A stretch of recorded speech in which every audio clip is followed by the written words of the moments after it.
मोती साहब, न्याणी पैसनि में वेचणो जायज़ आहे? कुछ माण्हू पैसा वठी पंहिंजी न्याणी जो कंहिं सां निकाह कराइनि था, छा इहो जायज़ आहे?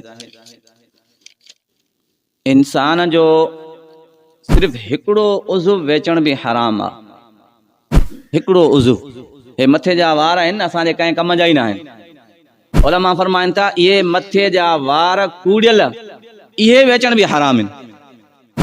ऐं इंसान का फरोख्त जी शइ न आहे, का खपाइण या ख़रीद करण जी शइ न आहे।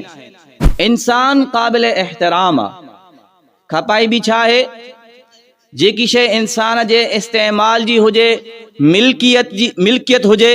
ही मोबाइल आहे, मोबाइल इस्तेमाल जी शइ आहे, मिल्कियत आहे।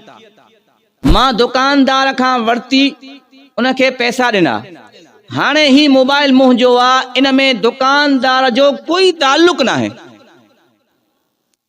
न्याणी जेकॾहिं तव्हां विकिरे जी शइ सम्झी खपायो था, तव्हां उनखे पैसनि सां ॾिनी, त हाणे तव्हांजो न्याणी सां ताल्लुक ख़तम। जेकॾहिं दुनिया जे एतबार सां ॾिठो वञे, पोइ तव्हां न्याणी सां मिलण न वञो, न्याणी खे पंहिंजे घर न वठो, तव्हां वेचे छॾी, तव्हांखे पंहिंजा पैसा मिली विया, हाणे तव्हांजो ताल्लुक ख़तम। हाणे उहो निकाह करे या खपाए? मोबाइल मां खपाया, दुकानदार पुछा कंदो छो खपाई? अॻिते तोखे मां ॾिनो हुयो। मिल्कियत आहे न, शइ ख़रीद कई, हाणे मुंहिंजी शइ आहे। त इंसान फरोख्त जी शइ न आहे, खपाइण या वेचण जी शइ न आहे। इन न्याणी खे वेचे करे जेका पैसा वरिता अथनि, हर हिकिड़ो रुपयो हराम आहे। हिकु रुपयो हराम आहे।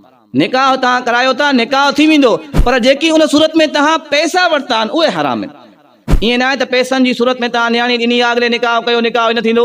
निकाह थींदो, उन्हनि जो ताल्लुक भी जाइज़, उन्हनि जी औलाद भी जाइज़, पर जेके तव्हां पैसा वरिता आहिनि उहे हराम आहिनि।